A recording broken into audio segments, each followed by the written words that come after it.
Mais um ano, mais um iceberg. Há um tempo atrás eu fiz um vídeo no TikTok, postei no Instagram também, inclusive se você não me segue lá, segue, né, pelo amor de Deus. Eu fiz um vídeo falando sobre a evolução feminina na WWE, né, da divisão feminina, das mulheres, o que elas passaram, coisas absurdas que elas tiveram que passar para poder chegar no topo da empresa. O grande problema é que é difícil falar tudo isso, mais de 40, 50, 60, 70 anos de história, em apenas um vídeo de 1 minuto e pouquinho. Então, quase um ano depois, o meu primeiro iceberg que todo mundo gostou, inclusive eu queria deixar aqui os meus agradecimentos mais sinceros para todo mundo que comentou, deu like, compartilhou o vídeo do iceberg e que se inscreveu no canal por conta dele. Sejam muito bem-vindos e eu espero que esse vídeo aqui toque você também. E não esquece de deixar nos comentários também o que faltou e simplesmente o que mais você quer ver de iceberg aqui no canal. Mas antes, como sempre, se você é novo do canal, seja bem-vindo, se inscreva, a gente tá fazendo vídeo semanalmente e esse aqui é um bônus, tá? Em agradecimento a vocês pelo sucesso do primeiro, mesmo que um ano depois. Se inscreveu, deixou o like? Suco? Pipoca? Vambora. Camada 1. O problema na roupa de Lita. Durante o infame Live Celebration, onde Edge e Lita simularam ter relações sexuais em uma cama no meio do ringue em um evento da WWE ao vivo, a Lita teve parte do seu seio exposto em frente às câmeras, mas, logicamente, né, a WWE removeu essa parte em momentos que esse conteúdo era reproduzido em outras mídias ao longo do tempo também. Na verdade, esse Live Celebration poderia ser só um tópico aqui desse iceberg de tão absurdo que foi, mas foi um dos pontos finais aí da Ruthless Aggression, né? Porque pouco tempo depois eles já mudaram para PG Era, mas não deixa de ser a coisa mais bizarra que já teve aí ao vivo num evento da WWE. Que coisa ridícula. Nia Jax é perigosa. Nia Jax é frequentemente vista como perigosa no ringue devido a um histórico de incidentes que resultaram em lesões de outras lutadoras, né? Um dos casos mais conhecidos foi quando ela quebrou o nariz da Becky Lynch com um soco bem mal calculado, afastando de competições importantes. Outro exemplo foi em uma luta contra Kairi Sane, onde uma powerbomb foi aplicada, né, de forma bem descuidada, do jeito Nia Jax de ser, causando uma lesão na cabeça de Kairi Sane. Também houve reclamações de falta de controle em golpes contra Bayley, né, o que resultou em uma lesão no joelho que a afastou dos rings por vários meses. Esses episódios levaram fãs e os críticos também, né, a questionarem a segurança da Nia Jax como competidora nos rings, né, com muita preocupação em relação às outras lutadoras. Eu não vou nem mencionar também aquele momento bizarro contra Charlotte Flair, onde as duas começaram a se bater de verdade e ficou uma coisa muito ridícula. Sasha Banks queria sair da WWE. Em 2019, muito antes da Sasha Banks sair definitivamente da WWE, ela teve um período de insatisfação com a empresa, né? Ela ficou frustrada com a forma de como foi tratada após perder o campeonato de duplas, né? Junto com a Bayley e a maneira como sua storyline foi conduzida. Quero só tomar uma liberdade aqui, fazer um parênteses no tópico e dizer que a culpa não é necessariamente de ninguém ali, é só esse ano terrível que foi para a WWE, né, conhecido como 2019. Mas durante um tempo houve rumores de que ela havia pedido a demissão, mas a WWE não a liberou. Esse episódio gerou especulação sobre o seu futuro na empresa, né, mas eventualmente ela retornou após um período de afastamento. Inclusive, né, ela até foi main event da WrestleMania 37 junto com a Bianca Belair. Porém, ela e Naomi, como a gente sabe, se afastaram definitivamente da WWE em 2022 e apenas Naomi voltou em 2024. Toni Storm e sua saída da WWE. Toni Storm deixou a WWE em 2022 após um período de insatisfação com a sua posição dentro da empresa. Ela havia sido campeã do NXT UK e tinha conquistado o campeonato feminino do SmackDown, mas a sua saída foi impulsionada por questões criativas, né? E o tratamento que ela mesma sentia estar recebendo. Depois de expressar suas frustrações sobre o que via como falta de oportunidade para o seu desenvolvimento, a Toni Storm pediu para ser liberada do seu contrato. E a gente sabe que a Toni Storm, de fato, nunca foi valorizada do jeito que era para ser. Olha o que a AEW está fazendo com ela, por exemplo, hoje em dia. Toni diz que teve uma experiência fora do seu corpo, né, que estava perdendo a cabeça aos poucos devido à pressão e horas excessivas na WWE. Após sua saída, Toni Storm foi para a AEW, né, igual ela está hoje, acabei de falar, onde encontrou novas oportunidades e se tornou um destaque no roster feminino, talvez o principal nome de lá, inclusive conquistando o cinturão, né, feminino da AEW. A mudança foi muito bem recebida, né, por todos nós, né, por todos os fãs, que viram brilhar mais ainda, né, em um ambiente onde ela tinha mais liberdade para ser quem ela queria de fato. O tapa em Total Divas. Durante uma das gravações do reality show Total Divas, né, quem lembra dessa pérola aí, Natália e a Summer Rae se desentenderam em um dos bastidores, né? O que resultou na Summer Rae dando um tapa de verdade na Natália. O incidente aconteceu durante uma discussão acalorada, né, sobre um desentendimento como as coisas estavam sendo retratadas no programa. O momento gerou bastante repercussão na época, né? Eu lembro bastante disso também, e foi um dos episódios mais memoráveis do Total Divas, talvez o mais, e olha só um motivo que bizarro. Mas apesar da briga, né, as duas continuaram trabalhando juntas na WWE após o corrido, mas a Summer Rae diz que foi forçada a dar o tapa, né, que os produtores lhe pediram isso, né, para ela dar o tapa na Natália. Isso era o seu primeiro dia na gravação do reality show. Camada 2. Black Ninja. Tori como Black Ninja aconteceu durante o seu tempo na WWE, que na época era a WWF, né, lá exatamente em 2001.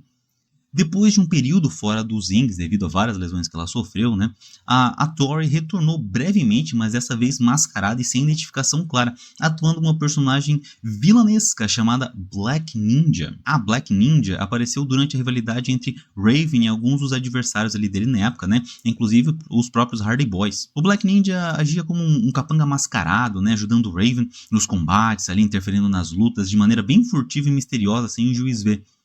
A identidade do Black Ninja não foi de imediato revelada, né, o que gerou alguma curiosidade ali entre os fãs. Eventualmente, o personagem desapareceu sem muita explicação e a Tori saiu da WWE logo após, né, esse episódio aí, encerrando sua carreira no wrestling. Mrs. Cleavage.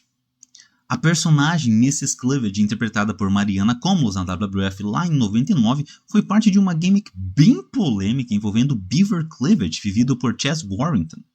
Inspirada por uma paródia de sitcoms ali dos anos 50, né, a dinâmica entre eles apresentava Mrs. Cleavage como uma mãe super protetora e excessivamente carinhosa e que insinuava um relacionamento inapropriado entre mãe e filho.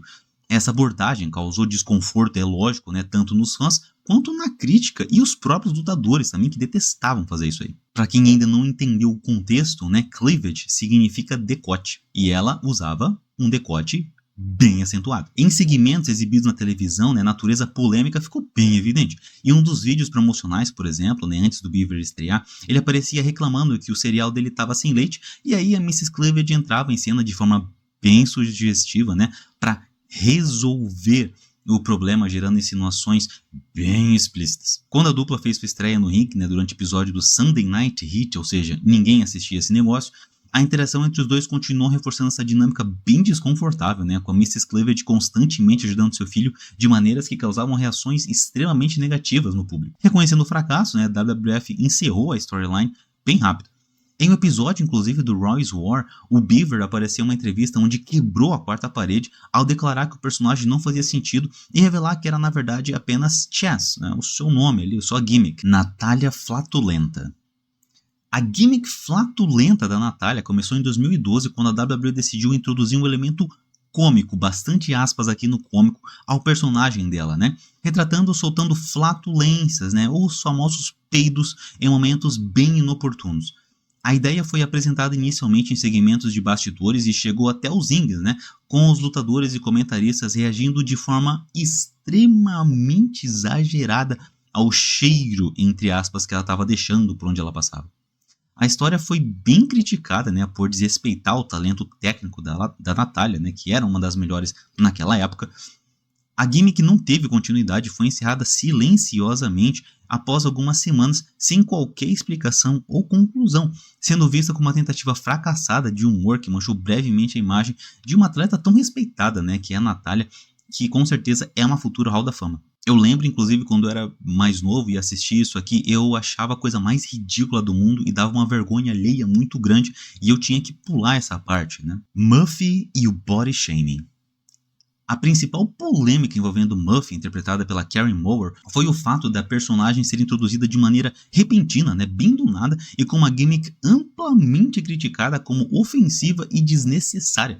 Representando uma treinadora fitness bem arrogante, a Muffy fazia comentários depreciativos, né, sobre os corpos e os hábitos das pessoas, o que acabou sendo visto como insensível, especialmente em uma época onde questões de imagem corporal, né, começavam a ganhar mais atenção pública, né, esse respeito com o corpo alheio e com as pessoas precisava ser muito mais forte também. O personagem reforçava estereótipos bem negativos, né, como ridicularizar aqueles que não seguiam os padrões de beleza específicos ou por não serem fitness, o que não caiu bem com o público.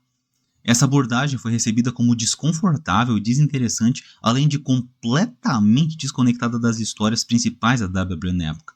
A rejeição foi tão grande que a WWE abandonou o personagem rapidamente e Muff desapareceu sem qualquer conclusão para sua introdução, tornando uma nota de rodapé, né, na controvérsia e atitude era. Inclusive, ela trabalhava com a Stephanie McMahon. Nia Jax versus Dean Ambrose. O confronto entre Nia Jax e Dean Ambrose foi um momento inusitado na WWE, ocorrido em janeiro de 2019, durante um episódio do Monday Night Raw. A WWE estava experimentando trazer de volta ali, né, alguns elementos de luta intergênero, né, entre homem e mulher, algo que havia sido praticamente eliminado da tua programação desde lá da PGR. Naquele episódio, né, de 8 de janeiro de 2019, Nia Jax interrompeu Dean Ambrose sem mais nem menos após ele perder para o Seth Rollins, né? Ela atacou ele de forma bem inesperada, aplicando um forearm por trás e jogando ele para fora do ringue, o que gerou uma reação bem positiva do público, para falar a verdade. Esse segmento levou a especulações de que a WWE poderia estar planejando uma rivalidade entre os dois, especialmente com o Royal Rumble 2019 como contexto, né, onde a Nia Jax fez a história ao entrar no Men's Royal Rumble Match, atacando lutadores como Randy Orton e Rey Mysterio. Apesar do interesse gerado por essa interação, a WWE nunca deu continuidade, né, ao combate entre Nia Jax e Dean Ambrose. Pouco tempo depois, o Ambrose deixou a empresa, encerrando qualquer chance de desenvolver essa storyline. Talvez seja esse o motivo aí deles não terem seguido em frente, já que o Dean Ambrose estava prestes a sair da WWE. O segmento é lembrado como uma tentativa curiosa, né, e breve da WWE de reacender essas lutas intergêneros em sua programação principal, apesar de que teve algo parecido, né, onde diversos lutadores atacaram a Nia Jax ali no Royal Rumble daquele mesmo ano. Emmalina. Emmalina foi uma gimmick da lutadora Emma introduzida pela WWE em 2016, mas que acabou se tornando uma das histórias mais frustrantes, bizarras e confusas para nós fãs. A personagem foi promovida com uma transformação completa de Emma, mudando sua imagem de vilã para uma diva bem glamurosa e sedutora, naquele estilo bem estrela, né, da WWE. Várias vinhetas começaram a ir ao ar em outubro de 2016, prometendo a estreia da Emmalina bem breve.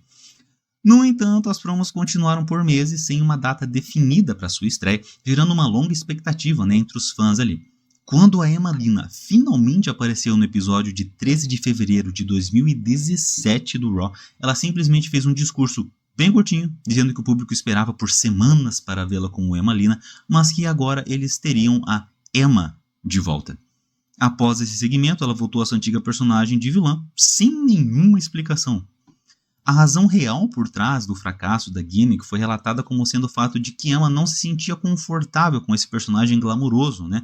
E a WWE optou por abandonar a ideia logo após sua estreia. O enredo é lembrado como um dos exemplos de má gestão criativa, né? Com meses de promoção, para uma execução que durou menos de 2 minutos, literalmente. Camada 3. Natália se urinou durante uma luta. Natália estava em uma luta contra Naomi em 2013 e após a luta, a lutadora corre para o banheiro da arena, onde a Naomi a segue. Ao chegar lá, Natália confessa que após um golpe de sua oponente, ela sentiu que poderia ter urinado em sua roupa e ficou bem irritada. Esse momento foi capturado e transmitido em um episódio do reality show Total Divas. Jazz nunca conseguiu uma action figure. A polêmica envolvendo Jazz e a falta de uma action figure para ela na WWE gira em torno de sua carreira histórica, né, e a percepção de negligência por parte da empresa. Jazz foi uma das lutadoras mais dominantes da divisão feminina durante sua passagem pela WWE nos anos 2000, especialmente no período em que conquistou o campeonato feminino da WWE. Ela foi uma das primeiras lutadoras a quebrar barreiras em relação à imagem da diva, né, representando uma mulher forte e atlética, em contraste com outras estrelas femininas mais focadas no apelo secante, né, apesar do seu sucesso e a importância que ela tem na WWE, afinal ela é Hall da Fama também. A Jazz nunca recebeu uma action figure oficial durante sua carreira na empresa. Isso gerou bastante frustração e discussões entre os fãs e até mesmo entre outros lutadores que acharam que ela foi injustamente deixada de fora das coleções de bonecos da WWE. Jazz mesma, né, expressou sua decepção sobre a situação em entrevistas, dizendo que era uma grande fã de action figures e que sua ausência nas linhas de brinquedos da WWE foi um golpe contra sua carreira e legado. Enquanto outras lutadoras, muitas com menos tempo de destaque ou sucesso, receberam seus bonecos, A ausência de Jazz, né, em coleções foi vista como uma falta de reconhecimento e que ela mesma colocou como pessoas de cor são tratadas diferente. Eventualmente, né, após a saída dela da WWE, a empresa começou a trabalhar para corrigir essa falha, né, e os bonecos da Jazz foram lançados, mas sua exclusão inicial ainda é considerada uma das falhas da WWE em honrar suas contribuições para a divisão feminina, e de fato ela foi incrível. Alundra Blaze joga o título no lixo. A polêmica envolvendo a Alundra Blaze e o lixo ocorreu em 95 durante um episódio do Monday Nitro da WCW. Naquela época, a Alundra, conhecida na WWE como Medusa antes, né, estava no auge da carreira dela, né, tendo sido uma das principais estrelas da divisão feminina da WWE, e após a saída dela, ela foi para a WCW igual todo mundo que saía da WWE naquela época. O incidente ficou marcado, né, quando um episódio do Nitro, a Alundra Blaze fez uma aparição bem rápida e foi filmada jogando o cinturão feminino da WWE no lixo. Ela apareceu no programa com o título em mãos. Em um momento bem simbólico, ela tirou o cinturão em uma lixeira, em um gesto que foi interpretado como uma forma de zombar da WWE, até porque antes de jogar ela falou: "É isso que eu acho do título feminino da WWE", e jogou. Esse ato foi visto como uma declaração de que a WCW estava superando a WWF no que diz respeito às suas mulheres e ao tratamento dado à divisão feminina. A WWE levou anos para superar a imagem do incidente, já que o título foi perdido e nunca recuperado na história da empresa. Partida bizarra de Jack Gayda. Esse foi um dos momentos mais lembrados de Jack Gayda e talvez o único devido à sua performance abaixo das expectativas, e põe abaixo nisso. Em um combate no Monday Night Raw entre Jack Gayda, Trish Stratus, Christopher Nowinski e o JBL, Jack Gayda foi muito criticada por aparecer descoordenada e não conseguir executar manobras de forma fluida. Em particular, ela teve dificuldade em se conectar com o público e entregar movimentos básicos da luta livre, né? O que levou a uma sequência bem confusa e desajeitada durante a luta. No final do combate, a imagem de Jack foi prejudicada por esse desempenho, o que resultou em uma crítica por parte de fãs e pela mídia. Trish ficou claramente descontente com a luta e sua falta de ritmo com Jack, especialmente depois de um Bulldog mal recebido pela oponente, que foi como acabou a luta. Saída de Naomi e Sasha Banks. A saída definitiva de Sasha Banks e Naomi da WWE aconteceu em maio de 2022 e foi um dos eventos mais controversos na história recente da empresa, tá?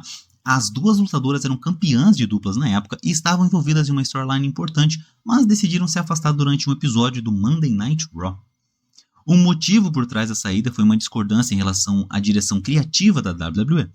Sasha e Naomi estavam insatisfeitas com os planos para suas personagens e a forma, né, como estavam sendo tratadas, especialmente em relação à divisão feminina, visto que até hoje esse título de duplas feminino não é valorizado de fato, né? Imagina na época. Elas se sentiram desvalorizadas, né? E não concordaram com os planos de perder os títulos de dupla sem que uma história sólida fosse construída para justificar a decisão. Em um momento de frustração, as duas decidiram sair da arena antes do evento ir ao ar, deixando seus títulos de duplas sobre a mesa do escritório do Vince McMahon. Olha que gesto simbólico, né? Um gesto simbólico de protesto, né, contra a gestão da empresa. Naomi, né, sendo casada com o lutador Jimmy Uso, foi vista por muitos como tendo sido influenciada por ele, enquanto Sasha Banks, uma das figuras mais populares da WWE, recebeu o apoio de muitos fãs e colegas de trabalho que compreendiam seu desejo de ser tratada com mais respeito, né? Mickie James e o saco de lixo.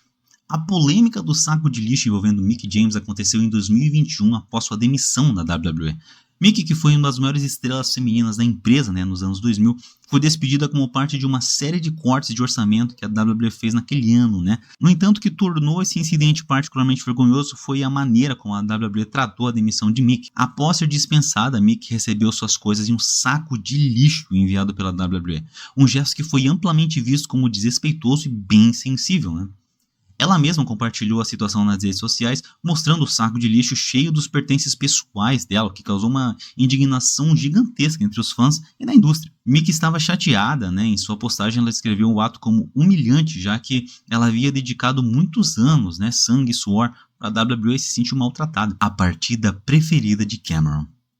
Finalmente um tópico mais leve aqui pra gente dar uma risada, tá? Mas não sei se vocês vão lembrar, no Tough Enough de 2011, né, quando Stone Cold Steve Austin fez uma pergunta para Cameron sobre qual era a sua partida preferida da luta livre, ela respondeu: Melina e Alicia Fox. Em resposta, Stone Cold, com o estilo característico do sarcasmo dele, né, perguntou: quem?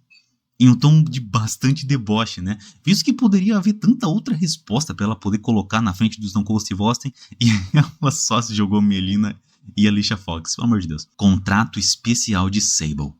O contrato especial de Sable, assinado em 98, foi um dos momentos mais polêmicos e comentados da história da WWE. Sable, né, uma das maiores estrelas femininas da empresa na época, eu chuto dizer que era o maior nome feminino da Attitude Era, sua popularidade foi tão grande que a empresa ofereceu um contrato especial que incluía uma série de vantagens exclusivas. Por exemplo, o contrato da Sable, né, dava maior controle sobre o seu tempo de televisão e sua imagem. Ela também tinha mais liberdade para escolher com quem trabalhar no ringue e estava muito mais envolvida também nos segmentos de entretenimento, como aparições em comerciais e outros projetos fora da luta livre. Além disso, seu contrato permitia receber um pagamento significativo pelas aparições, muito acima do que a maioria das outras lutadoras na época recebiam.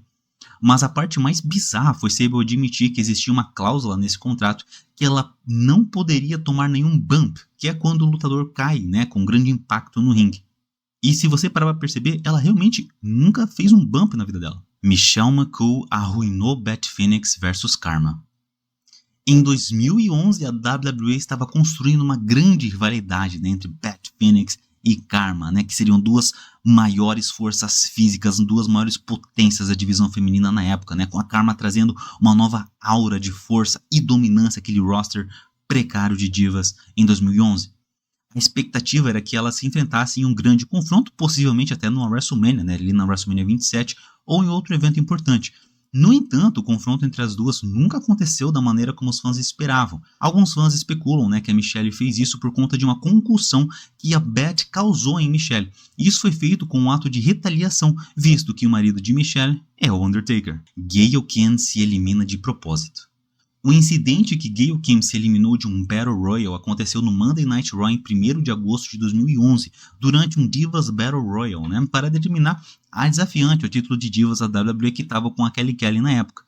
A Gail Kim teve uma atitude bem inesperada e de forma até cômica. Durante a luta, a Gail Kim decidiu se eliminar sozinha de forma não convencional. Ela simplesmente se agacha pela corda de baixo e saiu do ringue sozinha, sem ser eliminada por nenhuma outra lutadora. A razão para essa ação, né, embora não tenha sido oficialmente explicada na época, estava ligada à insatisfação da Gail Kim com o tratamento que ela recebia na WWE. Ela estava bem frustrada com a posição na empresa, né, já que sentia que a divisão feminina não era valorizada e sua personagem estava sendo deixada de lado em comparação com outras lutadoras, o que é extremamente verdade. Em uma entrevista, inclusive, a Gail Kim relata que o Dustin Rhodes, né, o antigo Goldust, avisou que o tempo de luta havia sido cortado e que 5 mulheres deveriam ser eliminadas nos primeiros 2 minutos. Em um ato de protesto, sem se importar, ela se auto-elimina e ninguém percebe. Akti Yasukawa versus Yoshiko. Esse aqui talvez é o tópico mais forte, eu pensei até deixar na última camada, mas acredita, tem coisas piores que isso, mas pra mim mexeu muito com a minha cabeça isso aqui. Ocorreu em fevereiro de 2015 e foi um dos episódios mais controversos e trágicos na história recente do wrestling feminino. Yasukawa enfrentou Yoshiko em uma luta de campeã contra campeã pelo título de campeã do mundo de mulheres do Stardom. Durante o combate, algo terrivelmente errado, tá? Yoshiko, em um momento da luta, se descontrolou e bateu brutalmente na Yasukawa, tá? Causando sérias lesões em seu rosto, incluindo uma fratura no rosto e o rompimento de vários ossos. Yasukawa sofreu tanto que precisou de uma cirurgia de emergência e foi afastada do wrestling por um longo período. A luta foi extremamente violenta e a reação da Yoshiko foi vista como excessivamente agressiva e desrespeitosa. A forma como ela reagiu ao ocorrido gerou uma enorme polêmica nos bastidores e entre os fãs, né, que ficaram chocados com a brutalidade da luta. Yasukawa teve fraturas no rosto, nariz e olhos, além de múltiplas concussões. É simplesmente uma das coisas mais violentas que eu já vi na minha vida. Tony Khan versus Big Swole. A polêmica entre o Tony Khan, o presidente da AEW, né, e Big Swole, uma ex-lutadora dessa empresa, ocorreu em 2021 e gerou bastante repercussão nas redes sociais e nos bastidores da luta livre também. A situação teve início quando Big Swole deixou a AEW e fez uma série de comentários públicos sobre sua saída e a falta de diversidade dentro da promoção. Em uma entrevista de podcast, Big Swole criticou a AEW por não dar atenção suficiente aos lutadores negros e por não haver um compromisso real com a diversidade e a inclusão. Ela mencionou que sentiu que a promoção não estava dando espaço, né, adequado para os lutadores negros, especialmente em comparações com outras empresas, e que a AEW não tinha sido tão inclusiva quanto ela gostaria que fosse. A Big Swole também afirmou que, apesar de ser parte da AEW, ela não via oportunidade suficiente para os lutadores negros brilharem da mesma forma que outros lutadores na empresa. A resposta do Tony Khan veio logo depois, do jeito mais infantil possível, igual ele sempre faz, quando ele usou a conta do Twitter dele para rebater os comentários da Big Swole. O Khan negou as acusações, de falta de diversidade, é lógico, em um tweet. Sugeriu que a saída de Swole foi devido à sua falta de habilidade no ringue. Ele afirmou que ela não estava no nível necessário para continuar na AEW, o que levou a uma série de críticas à sua resposta, que muitos viram como desrespeitosa e bem sensível. Camada 4. O suicídio de Daphne. A lesão de Daphne na TNA se tornou um marco triste e bem controverso na história do wrestling, principalmente devido ao contexto que envolveu o estado de saúde da lutadora e o modo como a situação foi tratada. No combate, a Daphne sofreu um acidente bem sério durante um spot em que ela foi jogada para fora do ringue, o que resultou em uma lesão no pescoço e na cabeça. E existiram diversas outras lesões, que a Daphne passou, uma delas sendo contra a lutadora Rose Lotta Love, que teve um péssimo ritmo e execução de golpes que afetaram Daphne físico e psicologicamente, principalmente. Em vez de receber o suporte necessário por parte da TNA, a lutadora começou a sentir um crescente sentimento de negligência por parte da empresa em relação ao tratamento de suas lesões. Ela alegou que não recebeu a devida atenção médica e não foi tratada adequadamente para sua recuperação, o que gerou um grande desconforto e frustração de sua parte. Em 2011, ela deixou a promoção de forma oficial, mas o que realmente marcou a situação foi que ela começou a ser mais vocal sobre o tratamento que recebeu da TNA, mencionando como se sentiu impotente, como sua lesão e as circunstâncias em torno dela foram ignoradas completamente pela empresa. O incidente de Christy Ham e Austin Aries. O incidente envolvendo Christy Ham e Austin Aries aconteceu durante o episódio do TNA Impact Wrestling em 2013. A Christy Ham, que na época era uma ring announcer da TNA, ela anunciava os nomes dos lutadores, cometeu um erro ao anunciar o nome dos lutadores para uma luta. A Ham apresentou Austin Aries e Bobby Roode como Bad Influence, que era a tag team do Christopher Daniels e Kazarian. É bem engraçado, né? Sim, deveria ser algo normal, mas por algum motivo o Austin Aries ficou extremamente irritado, E, como eu falei, foi bem inocente, e típico de um anúncio ao vivo. Só que ele exagerou muito, cara. Quando ele percebeu o engano, Aries subiu ao canto do ringue, onde a Amy estava, e encurralou ela e forçou sua cabeça para trás, enquanto ele subia nas cordas, em um gesto que foi amplamente interpretado como intimidante e inapropriado, já que sua virilha estava bem próxima da cabeça da Amy. Após o incidente, Amy expressou publicamente o seu descontento, chamando a atitude de Aries de inaceitável. Stephanie McMahon e o 11 de setembro. A polêmica envolvendo Stephanie McMahon, comparando os atentados de com o escândalo de esteroides da WWE, ocorreu no SmackDown em 2001, bem após os ataques terroristas, Foi na mesma semana, inclusive.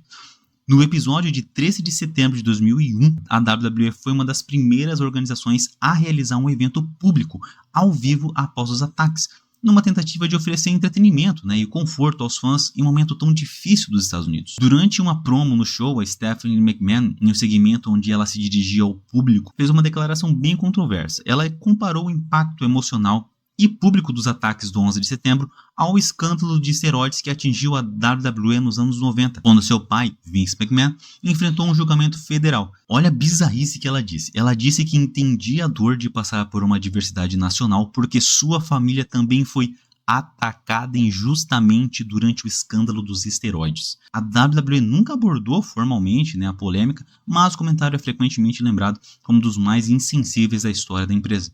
Triple H traiu Chyna? A polêmica envolvendo Triple H e Chyna gira em torno do fim do seu relacionamento pessoal e o início do romance de Triple H com Stephanie McMahon, que mais tarde se tornaria sua esposa. Chyna e Triple H estavam em relacionamento na vida real durante boa parte dos anos 90, enquanto ambos eram figuras importantes na WWE, tanto dentro quanto fora dos rings. No entanto, o relacionamento terminou de maneira conturbada com acusações de traição envolvendo Stephanie.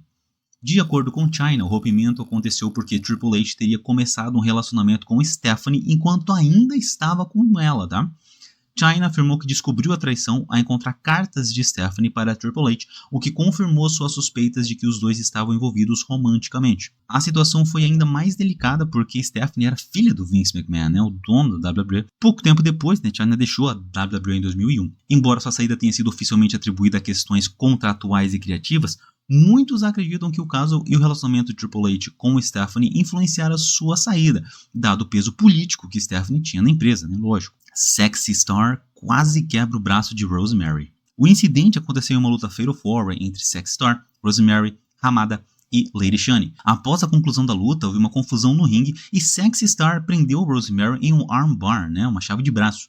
O que inicialmente parecia parte do espetáculo escalou quando Sexy Star aparentemente aplicou uma submissão com força excessiva de propósito, resultando em uma lesão legítima no braço de Rosemary. Rosemary, lutadora do Impact Wrestling, ficou visivelmente machucada e confirmou posteriormente que a submissão foi intencional. Ela emitiu uma declaração criticando a atitude de Sexy Star, dizendo que ela quebrou o código de confiança entre as lutadoras, né? Algo essencial para garantir a segurança no wrestling. Rosemary também pediu que Sexy Star fosse responsabilizada. Sexy Star inicialmente negou essas acusações de ter machucado de propósito, afirmando que tudo foi um mal-entendido. O Screwjob de Wendy Richter. Bret Hart não foi o único a ser ferrado por Vince McMahon. O Screwjob envolvendo Wendy Richter aconteceu em 25 de novembro de 1985, durante um evento da WWF no Madison Square Garden, e é um dos incidentes mais controversos da história da WWE e do wrestling profissional mundial, tá? Ele marcou um fim bem abrupto da carreira de Wendy Richter na WWF e revelou como as tensões nos bastidores podem sim influenciar o desenrolar de uma luta. Se existe alguma dúvida que o Screwjob do Bret Hart no Survivor Series de 97 pode ter sido um work ou foi real, aqui não existe nenhuma dúvida em relação a Wendy Richter. Na época, né, Wendy Richter era uma das maiores estrelas da WWF, sendo a campeã feminina e uma figura central na Rock and Wrestling Connection, né, que ajudou a trazer mais atenção à luta livre ali nos anos 80. Inclusive, ela lutou na primeira WrestleMania. Durante o evento no Madison Square Garden, Wendy defendeu o título contra uma lutadora mascarada chamada The Spider Lady. No meio da luta, a Spider Lady, que na verdade era a Fabulous Moolah, inclusive a gente vai falar dela daqui a pouquinho, era só ela disfarçada, né? Ela aplicou um Small Package na Richter. Apesar de Richter claramente ter se levantado os ombros antes da contagem de 3, o árbitro sinalizou o fim da luta, declarando que a Spider Lady era a nova campeã. Wendy Richter ficou visivelmente confusa e furiosa no ringue, tá? Tentando continuar a luta e arrancando a máscara da Spider Lady, revelando que era a Fabulous Moolah. No entanto, o plano já estava executado e não tinha mais o que fazer, né? Este foi um Screwjob bem clássico, né? Onde a luta foi manipulada sem o conhecimento da Wendy Richter para que ela perdesse o título. Após o incidente, né, Wendy Richter deixou a WWF imediatamente, né, no mesmo dia, se recusando a trabalhar para Vince McMahon novamente. A traição de Lita e Edge. A traição envolvendo Lita, Edge e Matt Hardy foi uma das mais polêmicas e notórias nos bastidores da WWE, misturando vida pessoal e profissional de forma explosiva e gerando enorme atenção nos fãs. Na época, Matt Hardy e Lita estavam num relacionamento de longa data, sendo vistos como um casal querido, né, tanto dentro quanto fora da WWE também. Durante o início de 2005, enquanto Matt Hardy estava afastado devido a uma lesão, a Lita começou a viajar e trabalhar com o Edge, né, longas horas de carro ali, aquele negócio. Durante esse período, Lita e Edge iniciaram um caso, traindo seus respectivos parceiros, até porque o Edge também era casado. Matt Hardy descobriu a traição ao acessar o telefone da Lita, inclusive ela tinha dois, um só para conversar com o Edge, tá? E encontrar mensagens e registros que confirmaram o relacionamento entre ela e o Edge. A situação rapidamente se tornou pública, já que o Matt Hardy fez questão de tornar isso público, expondo a infidelidade da Lita, né? E do Edge também. A WWE, que preferia manter os bastidores separados do enredo, ficou incomodada com a forma como Matt Hardy lidou com o caso e acabou demitindo ele. Pois é, mano, o meu mano perdeu o amigo, a mulher e o emprego. Os fãs ficaram possessos, né, furiosos com a traição e começaram a vaiar Edge e Lita intensamente nos shows. Em resposta à reação do público, né, a WWE decidiu usar esse caso como uma história real ali no programa mesmo. Edge e Lita foram emparelhados como um casal vilão, né, na TV, enquanto Matt Hardy foi recontratado em julho de 2005 para iniciar uma rivalidade com Edge. A rivalidade culminou em uma série de lutas, né, incluindo uma Street Fight, uma Steel Cage Match, uma brutal Ladder Match. Embora Matt Hardy tenha vencido algumas dessas lutas, Edge saiu como o grande vencedor da rivalidade, consolidando sua posição como um dos maiores vilões da época. E muita gente diz que inclusive foi esse triângulo amoroso que salvou a carreira do Edge e colocou ele como main eventer. Edge se tornou uma das maiores estrelas da WWE, enquanto Lita enfrentou críticas pesadíssimas dos fãs que a forçou a se aposentar em 2006. Dawn Marie demitida enquanto grávida. A demissão de Dawn Marie da WWE ocorreu de forma bem polêmica em 2005, tá? Dawn, uma das principais figuras femininas na época, né, foi liberada do seu contrato enquanto estava grávida e a WWE sabia disso. Dawn Marie anunciou sua gravidez em 2005 enquanto ainda era contratada pela WWE. Apesar de estar grávida, ela continuou aparecendo em eventos promocionais, né, e cumprindo suas obrigações, porque tinha contrato, né, mas sem competir no ringue. No entanto, a WWE decidiu liberá-la do contrato em julho de 2005 como parte de uma série de cortes de orçamento ali da época. Dawn insistiu para que John Laurinaitis, né, que mantivesse seu emprego, né, inclusive ela deu a liberdade de criar histórias envolvendo sua gravidez, como ela mesma sugeriu. Quem é o pai? Uma história de que ninguém sabia quem tinha engravidado. A Dawn Marie, porque ela só queria manter o emprego dela, afinal, estava grávida. Ela eventualmente entrou em uma queixa contra a empresa, alegando que a WWE violou as leis trabalhistas ao demiti-la enquanto estava grávida. A aposentadoria de Paige. Não, a gente ainda não vai falar sobre aquele assunto da Paige, mais polêmico, que eu já mencionei lá no primeiro iceberg.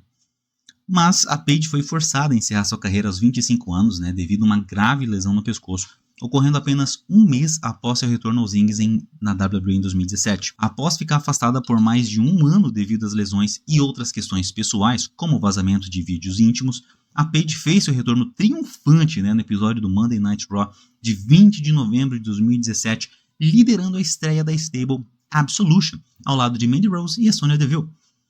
Ela parecia bem preparada para um novo capítulo na sua carreira, né, e ela realmente precisava disso, com grande destaque nas histórias da WWE. No entanto, durante um house show da WWE em 27 de dezembro de 2017, a Paige sofreu um golpe acidental enquanto enfrentava Sasha Banks. O movimento, né, que foi um chute nas costas, agravou a sua já debilitada condição no pescoço. Paige caiu imediatamente e não conseguiu mais continuar a luta, sendo retirada do ringue por médicos. Após exames médicos, os médicos da WWE determinaram que sua lesão era séria demais para que ela continuasse competindo de forma segura.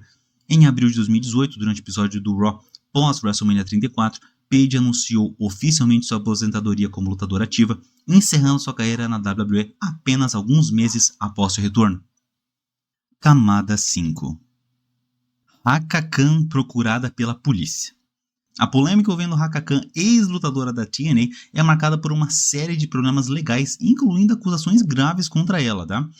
Em 2019, Haka Khan foi indiciada no Texas sobre acusações de interferir na custódia de uma criança e de ocultar uma criança de sua tutela legal. Ela era procurada pela polícia por não comparecer ao tribunal em relação a essas acusações, o que a colocou na lista de procurados.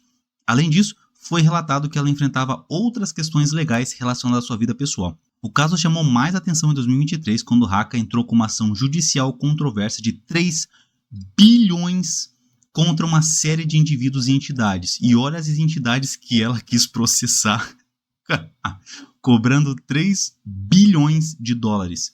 The Rock, Jim Cornette, Chris Benoit, meu Deus do céu, a polícia de El Paso, o FBI, Michael Jordan e até mesmo as divisões de entretenimento da WWE, além de muitas outras figuras da luta livre, por aparentemente sequestrar o seu filho, tá? Incluindo Demis, Maryse e todo mundo. O Stalker de Sonya Deville. A invasão da casa de Sonya Deville foi um incidente assustador, né, que aconteceu em 16 de agosto de 2020.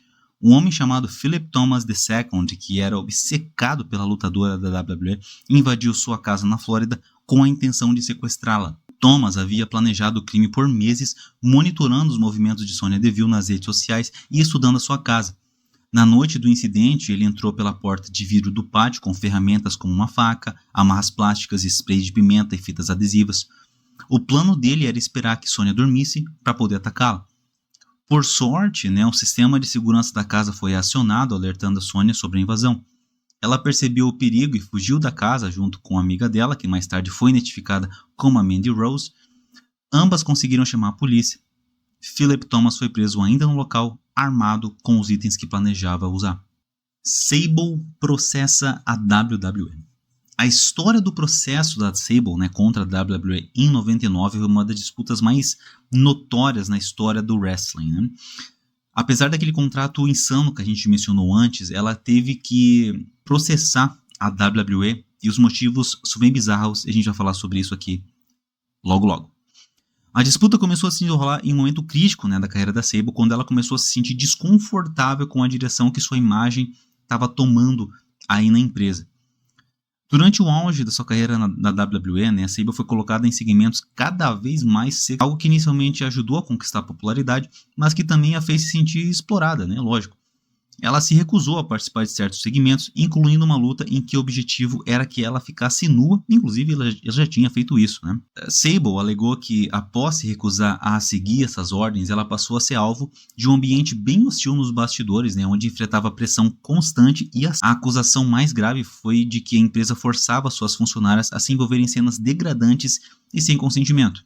Sable então entrou com um processo judicial de 110 milhões de dólares contra a WWE, alegando assédio sexual, violação de contrato e exploração da sua imagem. A WWE, né, respondeu dizendo que ela havia assinado um contrato com essas cláusulas e que havia concordado com o tipo de segmentação que foi proposta, como a gente já tinha falado antes desse contrato, que ela teria de fato essa liberdade para conduzir do jeito que ela queria, mas a gente sabe que contratos sempre tem cláusulas e letrinhas miúdas, né? A empresa também argumentou que Sable estava tentando obter mais dinheiro após a sua popularidade disparar, né? E que seu comportamento estava prejudicando sua relação com a empresa.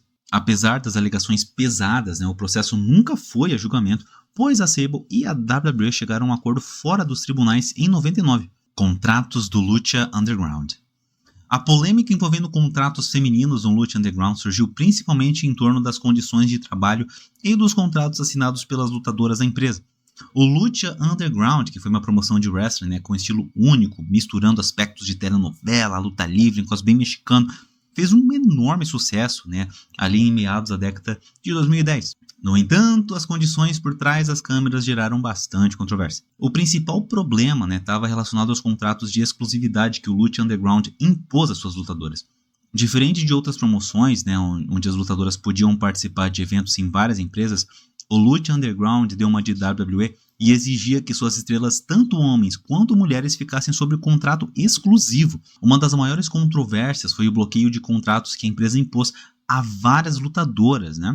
Algumas lutadoras ficaram presas por anos, mesmo após o Lucha Underground ter encerrado suas gravações, o que dificultou suas chances de trabalho em outras empresas. Em muitos casos, o Lucha Underground não estava mais produzindo conteúdo, mas as lutadoras ainda estavam legalmente impedidas de trabalhar em qualquer outro lugar por conta de suas cláusulas de exclusividade. O cenário se complicou ainda mais quando os lutadores começaram a relatar dificuldades financeiras e incertezas sobre o futuro da promoção, como a gente bem sabe. Vídeos íntimos da Paige. É o seguinte, a gente já sabe, né, o que rolou dos vídeos íntimos da Paige, e eu já comentei sobre esse assunto lá no primeiro iceberg, né? Mas vou fazer um resumo aqui, depois você vê mais explicado lá no primeiro iceberg.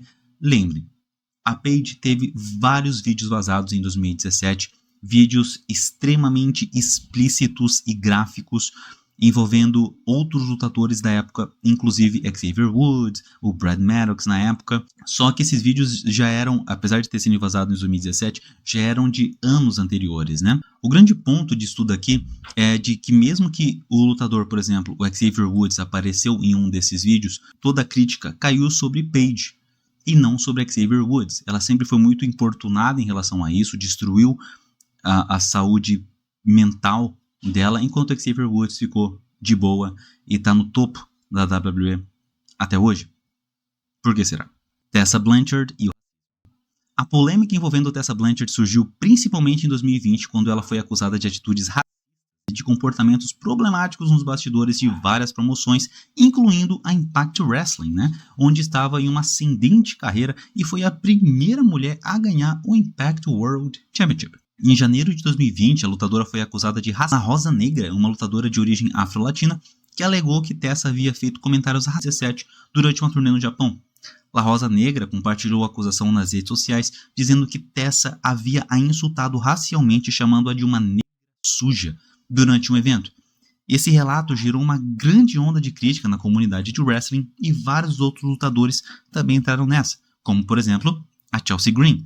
Comentaram que tinha uma atmosfera tóxica, né, nos bastidores, mencionando comportamentos de Tessa que causaram desconforto. Outro ponto importantíssimo aqui, né, envolveu a questão de sua posição política. Tessa foi criticada por sua falta de apoio público, né, aos movimentos de justiça social, por não se manifestar sobre questões importantes, como por exemplo o movimento Black Lives Matter, que intensificou ainda mais, né, nessa época, em 2020. Bull Nakano e cocaína. A polêmica envolvendo a Hall da Fama, Bull Nakano e cocaína é foda.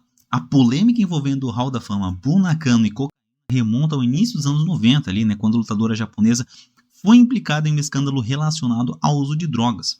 Na época, Bull Nakano estava em ascensão no All Japan Women's Pro Wrestling, a AJW, e com sua imagem imponente e habilidades no ringue se tornou uma das figuras mais principais da divisão feminina globalmente. Ela foi presa após uma investigação que revelou que a lutadora estava envolvida no uso e distribuição de drogas. O caso teve uma enorme atenção da mídia japonesa, né, especialmente considerando que Nakano era uma das maiores estrelas no wrestling feminino na época. Ayako Hamada e posse de droga. Ayako Hamada, uma das lutadoras mais talentosas do Japão, foi envolvida em uma polêmica em 2013. Não sei que esses japoneses gostam tanto de droga. Hamada, que na época era conhecida por seu trabalho nas promoções de wrestling japonês e algumas internacionais também, foi detida após a polícia encontrar cocaína em sua posse durante uma abordagem. O incidente ocorreu quando Ayako foi parada pela polícia em Tóquio e após uma busca, a droga foi encontrada em sua bagagem.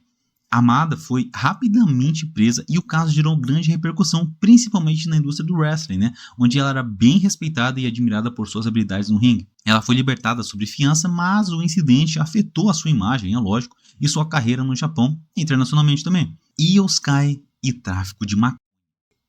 Em 2012, Io-Sky e seu então namorado Nozawa foram lutar em um evento no México, onde voltariam para o Japão no dia seguinte. Importante destacar, né, que Nozawa era um conhecido gangster e que seus conhecidos não eram pessoas tão comuns.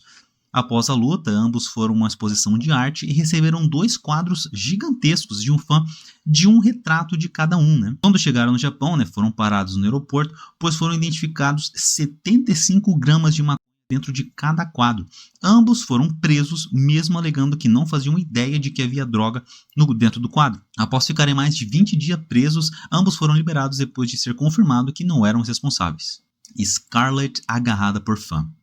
A polêmica envolvendo Scarlett Bordeaux ocorreu em 2019 durante um evento da AAA, né? Enquanto Scarlett estava fora do ringue, ao lado da barricada, um fã se aproximou e agarrou a sua cintura pela grade de segurança. O fã não invadiu o ringue, né, mas conseguiu pegar a Scarlett de forma bem desejada e agressiva enquanto ela interagia com o público. Após o incidente, Scarlett Bordeaux reagiu rapidamente, né, afastando-se do fã e visivelmente incomodada. Ela compartilhou o ocorrido nas redes sociais, expressando sua frustração e descrevendo como se sentiu desrespeitada. Ela também fez questão de afirmar que esse tipo de comportamento não deveria ser tolerado e pediu que os fãs respeitassem os limites dos atletas. Camada 6. O apartamento de wrestling. Aqui as coisas começam a ficar um pouco interessantes. A polêmica envolvendo o apartamento de wrestling está associada a um evento dos anos 90, né, onde se falava sobre uma prática de luta livre, mas com foco específico em lutas em que homens eram contratados para dominar fisicamente as mulheres de forma excessiva, sem uma clara definição se isso estava ou não dentro de um conteúdo público, né, ou se era apenas uma forma de entretenimento voltada para o público específico. Esse conceito foi associado a Nicole Bass, e lembrem bastante desse nome que a gente vai falar sobre ela bastante, tá? Teve outras mulheres também que estavam envolvidas com essa promoção de luta livre, na época que inclusive Bruce Pritchard sabia da existência desse apartamento de wrestling, tá? E chegou a questionar Nicole Bass se isso afetaria a WWE, onde ela respondeu que não afetaria e que estava fazendo mais dinheiro do que na WWE. Esses rumores se concentravam em um apartamento de wrestling que foi descrito como um lugar onde lutas encenadas aconteciam, mas com uma abordagem muito mais voltada para o domínio físico, né, dos homens sobre as mulheres. A prática consistia em performances onde os homens, né, muitas vezes lutadores com mais força, eram pagos para superar, né, overpower as mulheres em lutas, de forma para realçar uma dinâmica de força desigual. Algumas versões sugeriam que isso poderia ser uma espécie de show mais sensual, digamos assim, mas não havia uma definição muito clara, né, se era porno. Na verdade que esse vídeo existia, né, era feito filme disso aí. Nicole Bass, dominatrix. Eu falei que tinha que lembrar o nome dela e ainda tem mais coisas sobre ela também, tá bom?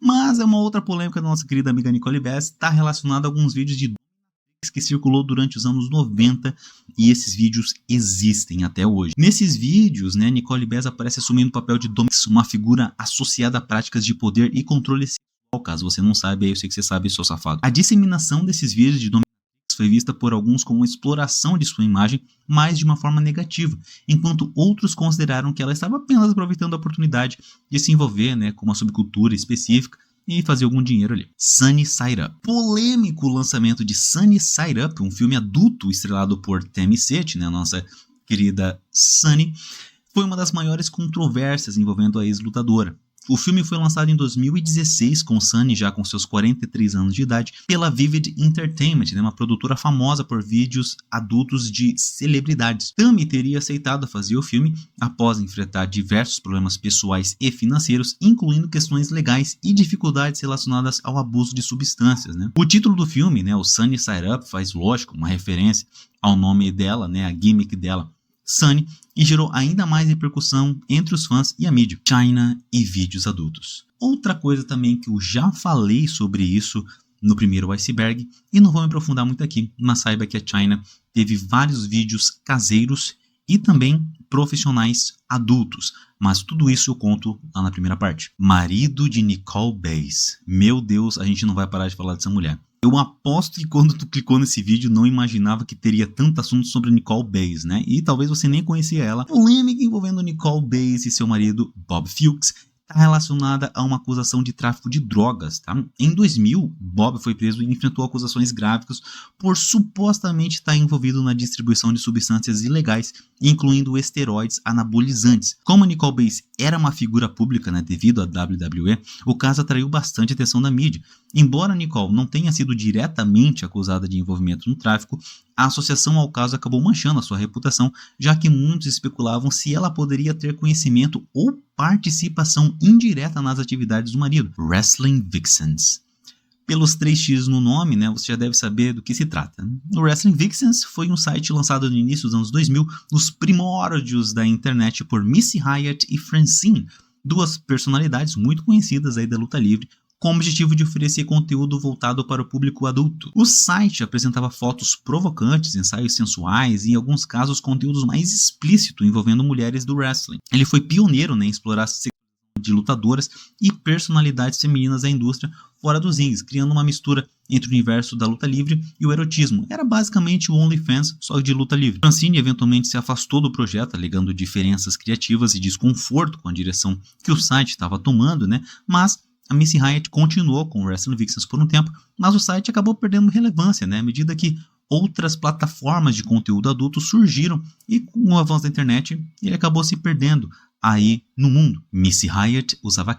Falando de Missy Hyatt, né, ela admitiu publicamente, né, que enfrentou problemas relacionados ao abuso de substâncias, incluindo o uso de em determinado momento de sua vida. Ela mencionou esse episódio em entrevistas em sua autobiografia First Lady of Wrestling, que era o seu apelido enquanto lutadora, onde detalha suas lutas com vício e os desafios pessoais que enfrentou fora do ringue também. Missy Hyatt, né, era conhecida como a primeira dama do wrestling devido à influência que ela tinha na indústria durante os anos 80 e 90. E passou por períodos difíceis, né, depois de sua saída de suas grandes promoções de wrestling, como a WCW, por exemplo. Os problemas com drogas surgiram durante uma fase em que ela se afastou dos holofotes e estava lidando com questões financeiras e emocionais. Ela também abordou como conseguiu superar essas dificuldades, né, enfatizando a importância de buscar ajuda e de deixar esse período sombrio no passado.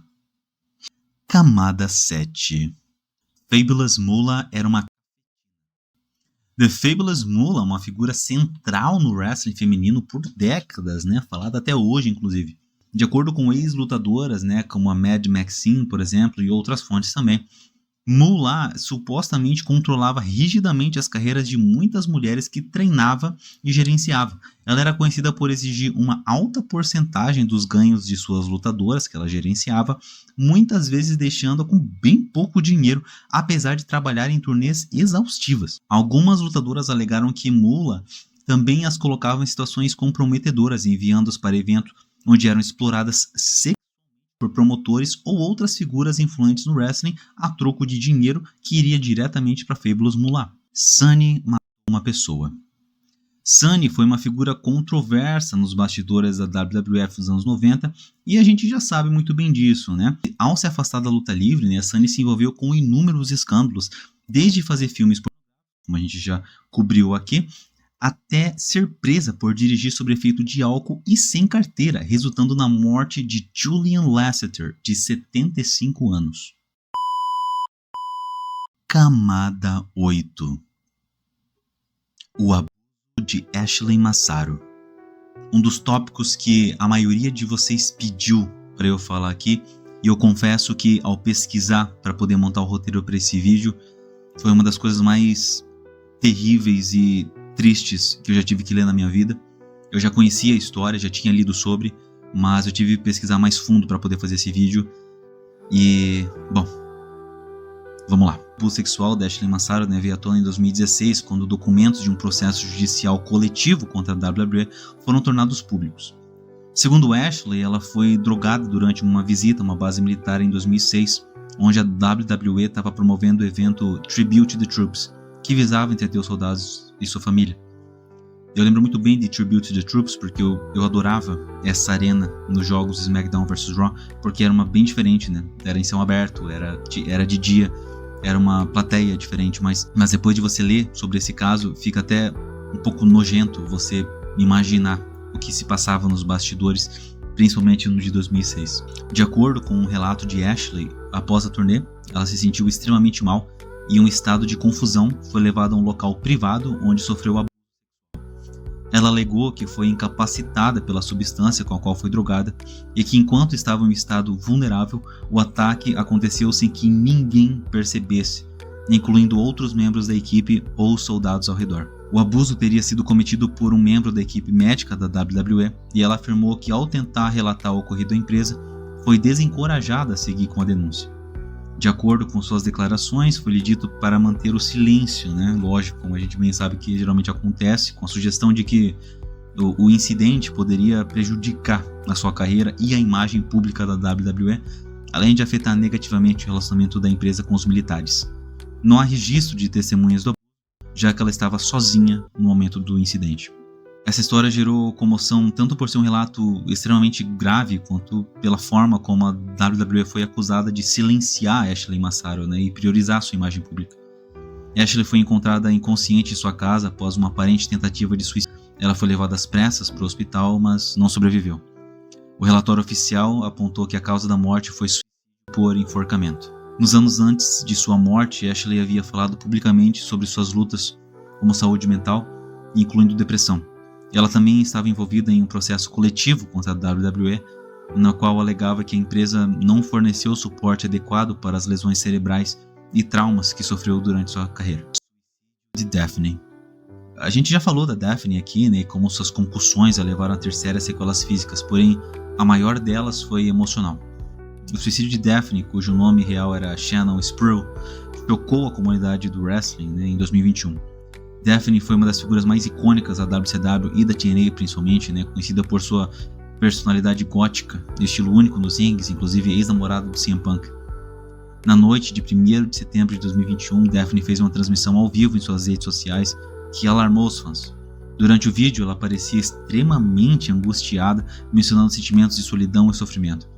Ela também segurava o que parecia ser uma arma e falava sobre a importância de doar o seu cérebro para estudos de concussões. Isso levou suspeitas, né, de que ela poderia estar sofrendo de encefalopatia traumática crônica, que é o famoso CTE, uma condição associada a repetidos traumas na cabeça, comum, né, em lutadores e jogadores de esporte de contato, igual a gente já mencionou sobre isso no caso do Chris Benoit no primeiro Iceberg. Após a transmissão, fãs e amigos tentaram localizá-la, né, e entrar em contato com as autoridades. No dia seguinte, em 2 de setembro, foi confirmado que Daphne havia tirado a própria vida em sua residência na Geórgia. O reality da Netflix que matou Hana Kimura.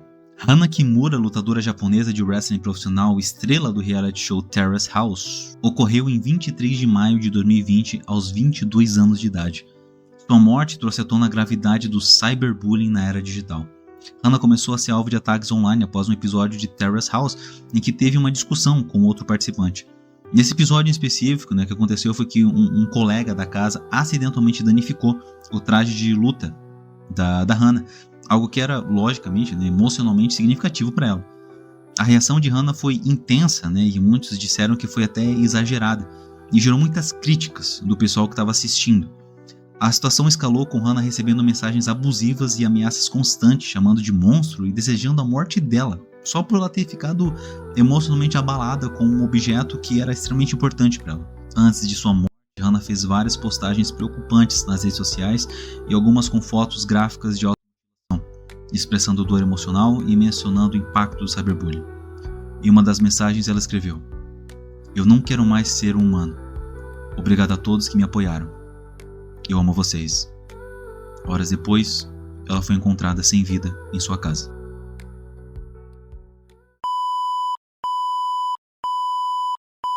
Bom, esse foi o suado iceberg das mulheres na história da luta livre profissional. De novo, se você chegou até aqui, não esquece de comentar o que você achou desse iceberg, o que faltou. Pode deixar suas sinceras opiniões aqui embaixo. Não esquece também de me seguir lá no Instagram e no TikTok. Toda terça-feira a gente tá postando vídeo aqui no YouTube. Fechou? É isso, senhoras e senhores. Muito obrigado. Vejo vocês na próxima e fui!